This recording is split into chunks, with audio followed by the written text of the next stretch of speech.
ఒక రాజకీయ పార్టీలో చురుగ్గా పనిచేసే మాధవీలత అనే ఆమె సాయిబాబా దేవుడా కాదా అన్న విషయాన్ని తేల్చుకురావడానికి గంగాధర శాస్త్రి గారి దగ్గరికి వెళ్ళి ఇంటర్వ్యూ చేసింది. ఇంటర్వ్యూ చేయవచ్చు, ఆ విషయం వరకు మాట్లాడుకొని ఆ డిస్కషన్ అంతా కూడా సోషల్ మీడియాలో అప్లోడ్ చేయవచ్చు, జనాలు చూస్తారు. అంతవరకు ఆగకుండా అక్కర్లేని విషయాలన్నీ కూడా అందులో చొప్పించడం జరిగింది. ఈ ఇంటర్వ్యూ చేస్తూ మధ్యలో రామానుజ సాంప్రదాయము, మరలా శివుడు, మరలా విష్ణువు అనే విషయాలను లాగేసింది. అంటే ఈ ఇంటర్వ్యూకి ఆ సబ్జెక్ట్ అసలు అవసరం లేదు, కానీ ఇవిడ అందులో దూరు చేసింది. అది విని గంగాధర శాస్త్రి గారు ఫైర్ అయిపోయి బీపీ తెచ్చుకొని ఇష్టం వచ్చినట్టు పేరు వాడకుండా పరమ పూజ్య చెన్నచేర స్వామి వారిని తిట్టిపోశారు. అసలు ఇలాంటి ఇంటర్వ్యూల వలన సమాజానికి ఏం మెసేజ్ ఇస్తున్నారు? మీ పైత్యము మీకు నచ్చని ధోరణిలో, మీకు అసంతృప్తిగా అనిపించేవి, మీకు అర్థం కానివి, అర్థం చేసుకోలేనివి మొత్తం తీసుకెళ్ళి ఇష్టం వచ్చినట్టుగా ఇంటర్వ్యూ పేరుతో అడిగేయడం. అవతల వాళ్ళు అడిగారు కదా, సందు దొరికింది కదా అని ఇష్టం వచ్చినట్టు విషయం కక్కుతూ మాట్లాడేయడం. ఈ ఇంటర్వ్యూల వల్ల అసలు ఎవరికి ప్రయోజనం చెప్పండి? లేని కొత్త సమస్యలు సృష్టిస్తున్నారు ఇలాంటి ఇంటర్వ్యూలతోటి. సమాజాన్ని ప్రశాంతంగా ఉండనివ్వకుండా ఇలాంటి ఇంటర్వ్యూలతో గొడవలు పెంచుతున్నారు. ఒకసారి వీళ్ళు ఏం మాట్లాడుకున్నారో వినే ప్రయత్నం చేద్దాం. ఆచార్యుల వారిని పూర్తిగా ఈ శ్రీకృష్ణుని ఎవరైతే పూజిస్తారో వాళ్ళందరూ ఆయన్ని శివుడికి సంబంధించినగా డివైడ్ చేసేసి కేవలం రామానుజాచార్య మాత్రమే ఈ విష్ణువు అంశకు సంబంధించినట్లు చూసి ఆయన శంకరాచార్య వారిని పూర్తిగా అట్లా డివైడ్ చేసేసారు కదా, ఆయన శివకు సంబంధించిన వారిని. ఈవిడ ఏమడుతుండే గంగాధర శాస్త్రి గారిని, ఆదిశంకరాచార్యుల వారినంట ఆయన ఒక శివుడికి సంబంధించిన వాడు, ఒక శివభక్తుడు అనేసేసంట రామానుజాచార్యులు మాత్రమే విష్ణు భక్తుడు అని డివైడ్ చేసి పడేశారంట. ఎవరు? కృష్ణుడిని ఆరాధించే వాళ్ళు లేదా విష్ణువుని ఆరాధించే వాళ్ళు డివైడ్ చేసి పడేశారంట. ఇవి అవసరమా అండి? గొడవలు పెట్టడానికి, సమాజాన్ని ప్రశాంతంగా ఉంచకుండా అల్లర్లు రేపడానికి కాకపోతే ఇలాంటి ఇంటర్వ్యూలు అవసరమా చెప్పండి? ఈవిడికి అసలుకి ఏం తెలుసు అనేసి మాట్లాడుతుంది. ఇప్పుడు ఆదిశంకరుల వారి అద్వైత ఈవిడికి ఏదైనా పూర్తి తెలుసా? రామానుజుల వారి విశిష్టాద్వైత ఈవిడికి ఏదైనా పూర్తిగా తెలుసా? ఏం తెలుసని ఈవిడ పోయేసేసి ఆ పెద్ద ఆయనతో ఇంటర్వ్యూలో కూర్చొని ఈవిడే రెచ్చగొట్టేసి ఆ పెద్ద ఆయనతో మాటలు అనిపించేసి, ఇవి అవసరమా సమాజంలో గొడవలు పెంచడం? ఇది ఇలాంటివి జరిగినప్పుడు నేను మాట్లాడతా, మరలా నేను మాట్లాడింది సత్యభామ అంటారు. ఈ మాధవీలత అనే ఆవిడ అటు అద్వైతము ఇటు విశిష్టాద్వైతం అసలు ఏ సాంప్రదాయానికి సంబంధించింది కాదు. హిందుత్వవాదం, సనాతని హిందుత్వవాదం అనుకుంటూ ఏదో అల్లర్లు చేస్తూ ఉంటుంది, ఏదో మాట్లాడుతూ ఉంటుంది. తెల్లారు లెగిస్తే వేరే మతస్థుని తిడుతూ ఉంటుంది. మొన్న బగ్గి అనే విషయం వచ్చినప్పుడు మాత్రము సైలెంట్గా ఉండి, నాకు హెడేక్, నాకు మైగ్రేన్ ఉంది, నేను నిద్రపోయాను, నాకు జాబ్ ఉంది, జాబ్ చేసుకోవాలి, నాకేం విషయం దాని గురించి మాట్లాడడానికి అని మొదలెట్టింది. మరి ఇతర మతస్థుల విషయంలో విరుచుకుపడడానికి ఇవిడికి మైగ్రేన్ ఉండదు. అప్పుడు ఖాళీ టైం దొరుకుతుంది, ఇవిడికి కావాల్సినంత ప్రశాంతంగా ఫ్రీగా ఉంటుంది. పార్టీకి సంబంధించిన వాళ్ళు ఎవరైనా ఇలాంటి వెధవ పనులు చేస్తే మాత్రం అప్పుడు తలకాయ నొప్పులు, బిజీ పనులు, బిజీ షెడ్యూల్స్ అన్నీ వచ్చి పడతాయంట. ఇలాంటి ఇంటర్వ్యూ చేయడానికి మాత్రము కావాల్సినంత టైము, తీరుబాటు ఉంటుంది ఇవిడికి. ఇవిడ రెచ్చగొట్టగానే గంగాధర శాస్త్రి గారి రియాక్షన్ చూద్దాం. చూస్తారు జనాల్లో అజ్ఞానము, మూర్ఖత్వము, అసలు వీటన్నిటికి ఒక సోర్స్ ఉంది, సరైన గురువు లేకపోవటం. కానీ ఆ గురువులను చెప్పబడే వాళ్ళే అలా చేస్తున్నారు. చూడండి, ఈవిడ ఇంకా అసలు రెచ్చగొట్టడం, సరైన గురువు లేకపోవడం వల్ల ఈ విధంగా జరుగుతుందని ఇతనంటే, అలా గురువులను చెప్పబడే వాళ్ళే ఇలాగ చేస్తున్నారు. గురువులను చెప్పబడే వాళ్ళనట రామానుజుల వారే విష్ణు భక్తుడు, ఆదిశంకరుడు విష్ణు భక్తుడు కాదు శివభక్తుడు అని గురువులను చెప్పబడే వాళ్ళే ప్రచారం చేస్తున్నారట. ఎవరమ్మా మాధవీలత? ఎవరు ప్రచారం చేస్తున్నారు? ఏది? ఒక వీడియో చూపించి మాట్లాడు, ఒక సోర్స్ చూపించి మాట్లాడు. నీ ఇష్టం వచ్చినట్లు ఇంటర్వ్యూకి వెళ్ళేసేసి ఈ విధంగా సాంప్రదాయాల మధ్య గొడవలు తీసుకొస్తూ రెచ్చగొడితే మర్యాదగా ఉండదు. గుర్తుపెట్టుకుని అడుగుతాం మేము. సరి అయిన గురువుల మీరు పంచన చేరకపోతే సరి అయిన గురువులు అది ఒక ఆ జన్మలు కూడా ఒక వేస్ట్ అవుతాయి. ఆ జన్మలో సరైన గురువు దొరకలేదు అనుకోండి, ఇలాంటి వాళ్ళే దొరుకుతారు. శివుడికి విష్ణువుకి చాలా భేదం ఉందని, విష్ణువు మాత్రమే దేవుడని, శివుడు కాదని, శివుడు అదేదో పుస్తకంలో చదివాను, ఇస్కాన్ వాళ్ళ భగవద్గీత అనుకుంటా, మళ్ళీ కన్ఫర్మ్ చేసుకుని అది విభూతి యోగం. విభూతి యోగంలో రుద్రాణం, ఈయనకి కన్ఫామ్ అయిందో లేదో తెలియదు కానీ ఈవిడికి కన్ఫామ్ అయింది. అదే అదే అదే ఇస్కాన్ వాళ్ళదే అనేసి ఇప్పుడు మళ్ళీ ఇస్కాన్ దూర్చారు ఇందులో. చూడండి ఈవిడ ఎలా గుర్తు చేస్తుంది, చూడండి, ఇస్కాన్ దాంట్లోనే ఉంది, ఇస్కాన్ దాంట్లోనే ఉంది అలాగా అని. శంకరశ్చాస్మి అనే పదానికి అర్థం తామస దేవత అయిన శివుడు అని రాశారు. నాకు ఆ రోజంతా నాకు నిద్ర పట్టలేదు. సమాజంలో ఇట్లాంటి వాళ్ళందరూ తయారవుతే ఎవడిచ్చాడు అసలు వీడికి అర్హత? అసలు ఈ వ్యాఖ్యానం ఎప్పుడు పుట్టింది? నా దగ్గర వీళ్ళకి ఇంత ముందు వ్యాఖ్యానం నా రాసిన దగ్గర ఇంకో భగవద్గీత ఉంది. అక్కడ అల్లా మరియు జీసస్ అద్భుతమైన దేవుళ్ళని రాశారు. దాని పైన ఏమో భగవద్గీతే. అదే ఈ అజ్ఞానాలు మూర్ఖత్వాలు చాలా ఉన్నాయి. సమాజం కూడా భగవద్గీత విషయంలో చాలా చైతన్యమై వీళ్ళని ప్రతిఘటించాల్సిన రోజులు కూడా వచ్చినాయి. ఇంతవరకు మంచి విషయమే. గంగాధర శాస్త్రి గారు చెప్పింది కాదనడం లేదు.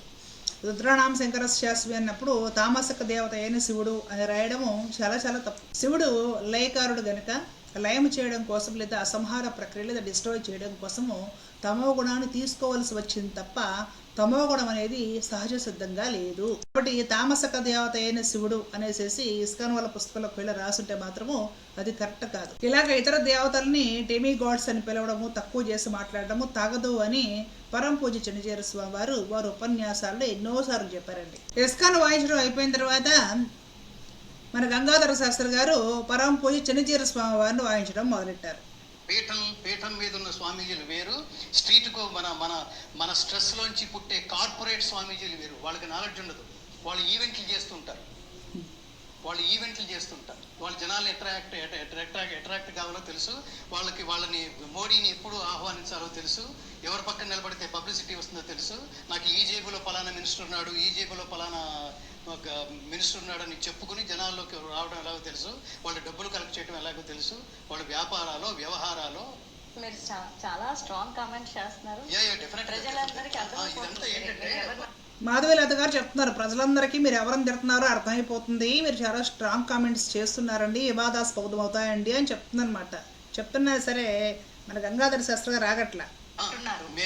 నేను ఇందులో ఒక ఆవేదన ఉంది. మెయిన్ పాయింట్ ఏంటంటే నేను చెప్తే కొన్ని వందల మందో వేల మందో వినగలరు తల్లి. నా సబ్జెక్ట్ మీద నాకు ఒక కమాండ్ ఉంది. ఆ తర్వాత వీళ్ళ స్వఘోష, వీళ్ళ గొప్పతనాలు చెప్పుకోవడం విన్నారు కదండి.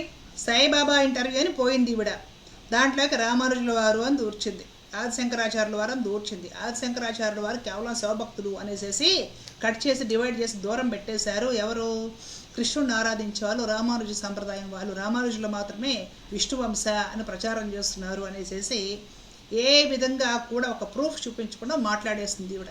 దాంతో రెచ్చిపోయిన గంగాధర శాస్త్రి గారు కాసేపు ఇస్కాన్ పుస్తకాల మీద విరుచుకుపడి అయిపోయాక చెన్నజీర స్వామి వారి మీద విరుచుకుపట్టడం ప్రారంభం చేశారు. కార్పొరేట్ స్వామీజీ అంట ఈవెంట్స్ చేస్తూ ఉంటారంట. ప్రజలు వీళ్ళ దగ్గర రావడం కాదంట, వీళ్ళే ప్రజల దగ్గరికి వెళుతూ ఉంటారంట. వాళ్ళ వ్యాపారాలు వ్యవహారాలు సాగుతూ ఉంటాయంట. మోడీని ఎప్పుడు ఆహ్వానించాలి, మంత్రులను జేబుల్లో పెట్టుకోవాలి, మోడీని అమిత్ షాని ఇవన్నీ కూడా బాగా తెలుసున్న వాళ్ళంట. అదంట ఇదంట ఇష్టం వచ్చినట్టు రెచ్చిపోవడం అనమాట. అంటే ఈ విధంగా యతులను తిట్టమని భగవద్గీత చెప్తుందా సార్? గంగాధర శాస్త్రి గారు మిమ్మల్ని అడుగుతున్నాను డైరెక్ట్గా, ఈ విధంగా యతులను నిందించమని భగవద్గీత చెబుతుందా? అంటే ఇక మీ సాంప్రదాయం పాటించకపోతే పాటించిన వాళ్ళందరూ వేస్టేనా, పనికిమాలిన వాళ్ళేనా? అక్కడికి మీరు పాటించే సాంప్రదాయం ఒకటే గొప్ప. అమిత్ షాలు మోడీలు ఊరికే రాడదండి. గంగాధర శాస్త్రి గారు వినండి ఒకసారి. मेरा स्वामी जी से परिचय 2003 में गुजरात में जब भूकंप आया तब हुआ था। स्वामी जी चुपचाप कोई सुविधा, सरकारी सुविधा मांगे बगैर एक गांव पकड़कर बैठ गए थे और वो गांव को पूरा बनाकर ही वहां से। इसके बाद में भी मेरा 2 बार संपर्क आया। मैं वो गांव के उद्घाटन के लिए वहां कच्छ गया था जो स्वामी जी ने बनाया था, और उसके बाद भी जब भी मिला मुझे आश्चर्य होता है कि इतने बड़े बड़े काम करने की प्रेरणा स्वामी जी कहां से लाते हैं, और ईश्वर उनको पूरी करने की भी बहुत बड़ी क्षमता देता है। आज वैदिक परंपरा और संस्कृति की शिक्षा देने का आपने यहाँ पर जो काम शुरू किया है, मैं ईश्वर से हमेशा प्रार्थना करूंगा स्वामी जी, मेरी नित्य प्रार्थना का हिस्सा रहेगा कि ये काम अनेक युगों तक चलता रहे और सनातन धर्म की सेवा करता रहे। విన్నారు కదండి అమిత్ షా గారు ఏం చెప్తున్నారు. ఒకనొకప్పుడు బీజేపీలో అమిత్ షా గారు 2003లో చేస్తూ ఉన్నప్పుడు కచ్ భూకంపం వచ్చింది గుజరాత్లో. ఆ భూకంపం వచ్చేసి మొత్తం అన్ని ఊర్లే పడిపోయాయి అన్నమాట. ఆ శిథిలాలను తొలగిస్తూ అవన్నీ చేస్తూ ఆర్ఎస్ఎస్ కార్యకర్తలు వాళ్ళందరూ అక్కడ పనిచేస్తూ ఉన్నప్పుడు పరమ పూజ చెన్నజీర స్వామి వారు భారతదేశం అంతా కూడా పాదయాత్ర చేస్తూ ఆ ప్రదేశానికి రావడం జరిగింది. అక్కడ పరిస్థితులు చూస్తే ఎవ్వరికి ఇల్లు లేదు, తిండి లేదు, నీరు లేదు, మొత్తం అంతా కూడా చెట్ల కింద అలా పడున్నారు. చలించిపోయిన స్వామివారు అక్కడే ఉండి అప్పటికప్పుడు పనులు మొదలుపెట్టించి 100 పక్కా గృహాలు కట్టించి ఒక దేవాలయం, ఒక స్కూల్, ఒక హాస్పిటల్ కూడా కట్టించి వల్లభాపూర్ అనేసి ఆ ఊరు పూర్తిగా పక్కా గృహాలతోటి పునర్నిర్మించి ఆ కార్యక్రమం అయిపోయేంత వరకు స్వామివారు అక్కడే ఉండి వాళ్ళందరితో ఊర్లో అందరితో తిరిగి గృహప్రవేశం చేయించి వాళ్ళు ఆనందంగా ఉండడము చూసిన తర్వాత వారిని ఆశీర్వదించి అక్కడి నుంచి వెళ్ళిపోయారు. అప్పుడు చూసారు ప్రథమంగా అమిత్ షా గారు జేరు స్వామివారు. ఎంతమంది చేస్తారు గంగాధర శాస్త్రి గారు అలాగా? పురాణాలు శాస్త్రాలు చూసి ఉపన్యాసాలు పుంఖాలుగా ఎవరైనా చెప్పగలుగుతారు? అలా ముందు దారుణమైన పరిస్థితుల్లో ప్రజలు ఉన్నప్పుడు స్పందించి వీళ్ళంతా నా వాళ్ళే, వీళ్ళంతా నారాయణ స్వరూపము, వీళ్ళకి సేవ చేయడము భగవంతుడికి సేవ చేయడంతో సమానము అని మానవతా దృక్పథంతో ఒక ఊరిని తిరిగి కట్టించి వాళ్ళందరికీ ఇల్లులు ఇచ్చి అన్నం పెట్టి ఆశీర్వదించి ఎంతమంది ఆ విధంగా ప్రజలను కన్నబిడ్డలోనే ప్రేమిస్తారు. మీరు ఎవరిని ఇష్టం వచ్చినట్టు కార్పొరేట్ స్వామీజీ, మంత్రులను జేబులో పెట్టుకునే స్వామీజీ, మోడీని ఎప్పుడు పిలవాలో తెలుసు, వ్యాపారాలు వ్యవహారాలను మాట్లాడుతున్నారో అర్థమవుతుందా? మోడీ గారు ఊరికే రాలేదండి, ఒకసారి చూడండి. समानता का ऐसा अमृत रामानुजाचार्य जी जैसा कोई महापुरुष ही निकाल सकता था, जिसने वेद वेदांत का वास्तविक दर्शन किया हो. साथियों, रामानुजाचार्य जी भारत की एकता, भारत की अखंडता का भी एक प्रदीप्त प्रेरणा है. उनका जन्म दक्षिण में हुआ, लेकिन उनका प्रभाव दक्षिण से उत्तर और पूरब से पश्चिम तक पूरे भारत पर है. अन्नामाचार्य जी ने तेलुगु में उनकी प्रशंसा की है. कनकदास जी ने कन्नड़ भाषा में रामानुजाचार्य जी की महिमा गाई है. गुजरात और राजस्थान में अगर आप जाएंगे तो वहां भी अनेक संतों के उपदेशों में रामानुजाचार्य जी के विचारों की सुगंध में महसूस होती है. और उत्तर में रामानंदीय परंपरा के गोस्वामी तुलसीदास जी से लेकर कबीरदास तक हर महान संत के लिए रामानुजाचार्य परम गुरु है. एक संत कैसे अपनी आध्यात्मिक ऊर्जा से पूरे भारत को एकता के सूत्र में पिरो देता है, रामानुजाचार्य जी के जीवन में हम ये देख सकते हैं. इसी आध्यात्मिक चेतना ने गुलामी के सैकड़ों वर्षों के कालखंड में भारत की चेतना को जागृत रखा था. भारत के स्वाधीनता संग्राम में समानता, मानवता और अध्यात्म की वो ऊर्जा भी लगी थी जो भारत को रामानुजाचार्य जी जैसे संतों से मिली थी. क्या हम गांधी जी के बिना अपने स्वाधीनता संग्राम की कल्पना कर सकते हैं? और क्या हम अहिंसा और सत्य जैसे आदर्शों के बिना गांधी जी की कल्पना कर सकते हैं? आज भी गांधी जी का नाम आते ही वैष्णवजन तो तेने रे कहिए, ये धुन हमारे अंतर मन में बजने लगती है. इसके रचयिता नरसिंह मेहता जी रामानुजाचार्य जी की भक्ति परंपरा के ही महान संत थे. इसलिए हमारी आजादी की लड़ाई को जिस तरह हमारी आध्यात्मिक चेतना ऊर्जा दे रही थी, वही ऊर्जा आजादी के 75 साल में हमारे अमृत संकल्पों को भी मिलनी चाहिए. ఏం చెప్తున్నారు గౌరవనీయ ప్రధాని మోదీ గారు? మాధవలత గారు వినాలి. మోదీ కాకా కోసమే పనిచేస్తున్నారు అనేసి ఎప్పుడు ఇవిడ పోస్టులు పెడుతూ ఉంటుంది. సమాజంలో పేరుకుపోయిన అంటరానితనం అనే ఒక వ్యవస్థను నిషేధించింది రామానుజ సాంప్రదాయం. జనాలలో భక్తిని ప్రబోధించి అందరినీ కలిపి భగవంతుడిని చేరే మార్గం నిర్దేశించిన మహా సంతులు ఎవరైతే ఉన్నారో, తూర్పున, పశ్చిమాన, ఉత్తరాన, దక్షిణాన కనకదాస్, సూరదాస్, మీరాబాయి, రాయిదాస్, రామానంది ఇత్యాది ఎంతో మంది సంతులు, సత్పురుషులు, భాగవతోత్తములు అంటరానితనం వద్దు, కుల వివక్ష వద్దు, భగవంతుడిని చేరడానికి అందరికీ అర్హత ఉంది, అందరూ సమానమైన ప్రబోధం చేసిన వాళ్ళందరూ కూడా రామానుజ సాంప్రదాయం వారే. గాంధీ గారు లేకుండా స్వాతంత్రం ఊహించుకోలేము, సత్యం అహింస లేకుండా గాంధీ గారిని ఊహించుకోలేము. అలాంటి గాంధీ గారి ప్రార్థనలలో భజనలలో నిరంతరము మారుమోగే ధ్వని వైష్ణవ జనతో తేనే కహియేజే పీడ్ పరాయి జానేరే అనే సంకీర్తన ఏదైతే ఉందో దాని రచయిత ఆది కవి అయిన పరమ పూజ నరసింహత స్వామి వారు, గుజరాత్ ఆది కవి అనేసి అంటారు వారిని. వారు కూడా రామానుజ సాంప్రదాయం వారే. ఈ విధంగా రామానుజ సాంప్రదాయము సమాజంలో ఎన్నో అసమానతలను తొలగించింది, అందరినీ భక్తికి దైవానికి దగ్గర చేసింది, అంటరానితనము కులవివక్ష ఇదంతా కూడా నిషేధించింది. భారతదేశమే కాదు యావత్ ప్రపంచము కూడా గర్వపడి ఆనందంతో నమస్కారం చేసే మహాపురుషుడు పరమ పూజ్య రామానుజాచార్య స్వామి వారు అని చెప్తున్నారు మోదీ గారు. అర్థమైందా మోదీ గారు ఎందుకు వచ్చారో? అర్థం చేసుకోవాలి. ఇష్టం వచ్చినట్టు నోరుంది కదా అని మాట్లాడితే సరిపోదు. యతుల గురించి మాట్లాడేటప్పుడు కాస్త జాగ్రత్తగా కంట్రోల్లో ఉండి మాట్లాడితే బాగుంటుంది. బాబాసాహెబ్ అంబేద్కర్ గారు రాజ్యాంగం రచించేటప్పుడు కూడా వారికి రామానుజుల వారి మార్గం ఒక ప్రేరణ అయ్యింది.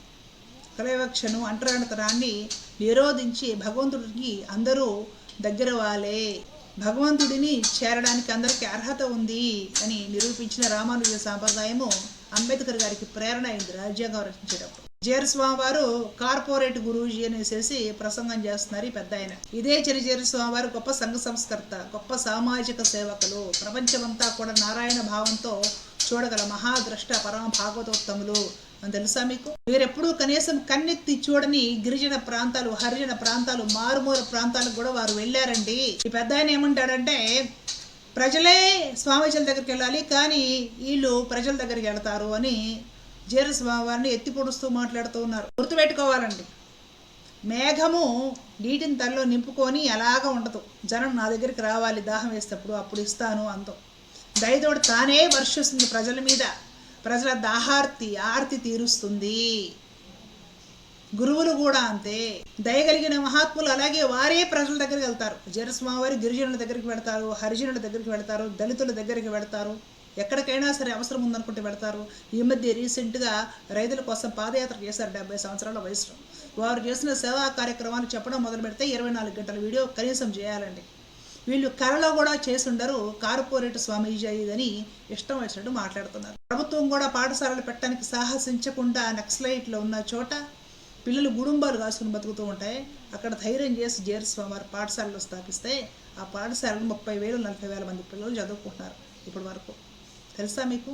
ఆ స్కూల్లో చదువుకున్న గిరిజన ప్రాంతీయ పిల్లలు కలెక్టర్లు, IAS ఆఫీసర్స్ అయ్యారండి. మంచి మంచి పోలీస్ జాబ్స్ చేస్తున్నారు. గిరిజన ప్రాంతాల్లో హాస్పిటల్స్ వసతులు లేకపోతే కొన్ని వేల హెల్త్ క్యాంపులు పెట్టుంటారు స్వామివారు. ఇప్పటికీ దంత వైద్య శిబిరాలని, మహిళలకి ప్రత్యేకించి బ్రెస్ట్ క్యాన్సర్ అవగాహన సదస్సులని, వారు చేసిన కార్యక్రమాలు, మారుమూల ప్రాంతాల్లో వారు చేసిన అభివృద్ధి, అంధ విద్యార్థుల కోసం స్కూల్స్, కాలేజీలు, వాళ్ళకి మొత్తం అంతా హాస్టల్స్ అన్నీ ఉంచి వారే భరించుకుంటూ తల్లిదండ్రులు కూడా పట్టించుకున్న పిల్లల్ని కన్న బిడ్డల కంటే ఎక్కువగా పెంచుతున్నారు కదా. అనాథ శరణాలయాలు ఉన్నాయి, వృద్ధుల కోసం ఆశ్రమాలు ఉన్నాయి, గోశాలలు ఉన్నాయి. అవసరం ఉంది సమాజంలో అనుకున్న ప్రతి చోట స్వామివారు ఎన్నో సేవా కార్యక్రమాలు స్వయంగా చేస్తున్నారు. వీళ్ళు ఎంత దారుణంగా మాట్లాడతారో చూడండి. మినిస్టర్లని జేబుల్లో పెట్టుకున్నారంట.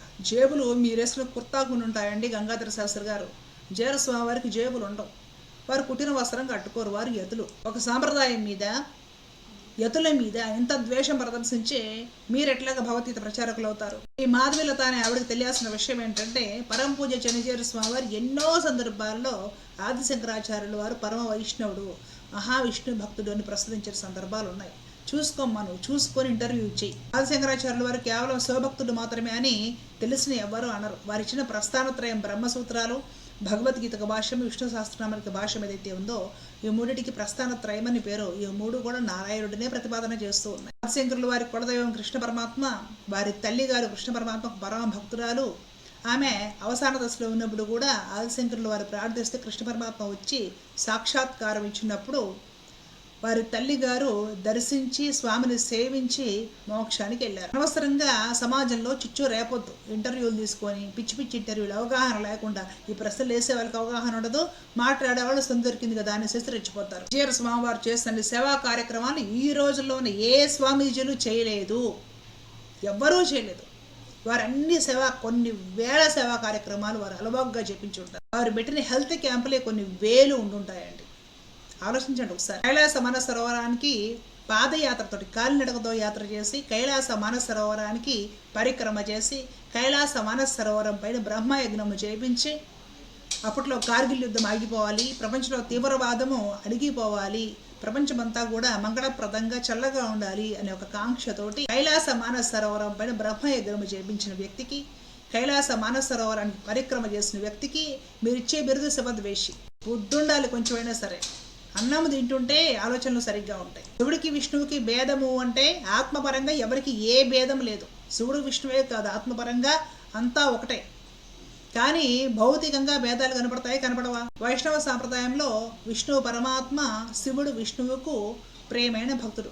శైవ సాంప్రదాయంలో శివుడు పరమాత్మ, విష్ణువు శివుడికి ప్రియ భక్తుడు. ఆ విధంగా ఒక అల్టిమేట్ గోల్ పైన ధ్యానం ఉంచి ఆ విధంగా సాధన చేసుకొని ఆ పరమాత్మను పొందడానికి ప్రయత్నం చేసుకునే సాంప్రదాయాలు ఉన్నాయి. ఇప్పుడు మీకు బాధ ఏమిటి? ఎవరి పద్ధతి వాళ్ళు ఆచరించుకుంటూ వస్తే మీకు బాధ ఏమిటి? ఈ పద్ధతిని అందరూ పోవాలనేసి ఎక్కడుంది రూలు? సాయిబాబా పేరుతో కుంపటి రగిలిచ్చారు. అది రావణ కాష్టంలాగా రగులుతూనే ఉంది, గొడవలు చేస్తూనే ఉన్నారు బయట. ఇప్పుడు మరలా తీసుకెళ్లి అందులో వైష్ణవ సాంప్రదాయాన్ని దూర్చి కొట్లాటలు పెంచాలి. మాధవలత అనే ఆవిడికి పనేమి లేనట్టు ఉంది. అవగాహన లేని మాటలు, అవగాహన లేని వీడియోలు, అవగాహన లేని ఇంటర్వ్యూలు తప్పితే పనికొచ్చే కంటెంట్ ఏమైనా ఉందా?